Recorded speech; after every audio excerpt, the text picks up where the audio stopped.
कांद्याच्या निर्यातीवर कोणतीही बंदी नाही। दिल्लीतल्या बैठकीनंतर मुख्यमंत्री फडणवीसांनी केलं स्पष्ट। 10 लाख टन कांदा खरेदीची केंद्राकडे मागणी। सकारात्मक निर्णयाची मुख्यमंत्र्यांना अपेक्षा। महायुतीत नाशिक, छत्रपती संभाजीनगर, पुण्याच्या जागेवरून तिढा। नाशिक संभाजीनगरसाठी भाजप आणि शिवसेनेत रस्सीखेच, तर पुण्यासाठी राष्ट्रवादी आणि भाजप आग्रही। दिल्लीमध्ये अमित शहांशी नेत्यांची चर्चा।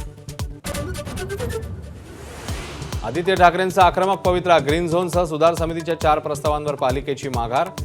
नार्वेकरांच्या मुख्यमंत्र्यांसोबतच्या फोन कॉल नंतर शिंदेंना चेकमेट केल्याची चर्चा। अर्थखात्यावरून सुनेत्रा पवारांची नाराजी आपल्यापर्यंत पोहोचलेली नाही। फडणवीसांचा निर्वाळा। तर राष्ट्रवादीत वाद झाल्याची हसन मुश्रीफ यांची कबुली। बैठकीत तटकरे भुजबळ यांच्यात जुंपल्याचीही चर्चा। इंधनाच्या प्रश्नाने सामान्य मेटाकुटीला रिक्षा टॅक्सीचं किमान भाडं वाढण्याची शक्यता, तर भाजीपाल्याचे दरही गगनाला।